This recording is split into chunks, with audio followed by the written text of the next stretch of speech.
ഇതാണ് നമ്മുടെ സൈറ്റ് വരുന്നത്. ഇവിടെ ടോട്ടലി നമുക്ക് അവൈലബിൾ ആയ ലാൻഡ് 13.2 സെൻറ്റാണ്. ഇവിടെ ഒരു എക്സിസ്റ്റിംഗ് ഹൗസ് ഉണ്ട്. ഞാൻ നേരത്തെ പറഞ്ഞ തറവാട് വീടാണ് വരുന്നത്. ഈ വീടിൻ്റെ പ്ലോട്ട് മൈനസ് ചെയ്ത് കഴിഞ്ഞാൽ നമുക്ക് വീടുണ്ടാക്കാൻ ലഭിക്കുന്ന ഏരിയ എന്ന് പറയുന്നത് ഒരു 5 സെൻറ്റാണ്. ഇതൊരു 5 സെൻറ്റാണ് നമുക്ക് നിലവിൽ വീടുണ്ടാക്കാൻ അവൈലബിൾ ആയ ലാൻഡ് എന്ന് പറയുന്നത്. ഇവിടെ ഒരു എക്സിസ്റ്റിംഗ് ഷെഡ് ഉണ്ട്, ഡെമോളിഷ് ചെയ്യാനുള്ളതാണ്. ഇവിടെ ഒരു വെല്ല് വരുന്നുണ്ട്, എക്സിസ്റ്റിംഗ് വെല്ലാണ്. ഈ തൊട്ട് സൈഡുകളിലൊക്കെ വീടുകളുണ്ട്. ഇതിലൊരു മഡ് റോഡ് പോകുന്നുണ്ട്, ഇതിലൂടെ ഒരു മഡ് റോഡ് പോകുന്നുണ്ട്.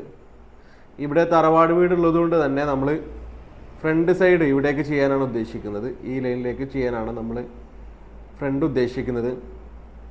2 വീടുകൾക്കുമായി ഒരു കോമൺ മുറ്റം നമ്മൾ ഇതായിട്ടാണ് കാണുന്നത്. ഇവിടെ ഒരു എൻട്രൻസ് ഗേറ്റ് ഉദ്ദേശിക്കുന്നുണ്ട്.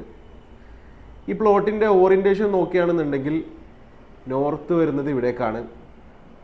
എക്സിസ്റ്റിംഗ് റെസിഡൻസിൽ നിന്ന് 2 മീറ്റർ നമുക്ക് സെറ്റ് ബാക്ക് കീപ്പ് ചെയ്യണം. ഈ രീതിയിൽ ഇത്രയുമാണ് നമുക്ക് പ്ലാൻ ഡിസൈൻ ചെയ്യാൻ അവൈലബിൾ ആയ ലാൻഡ്.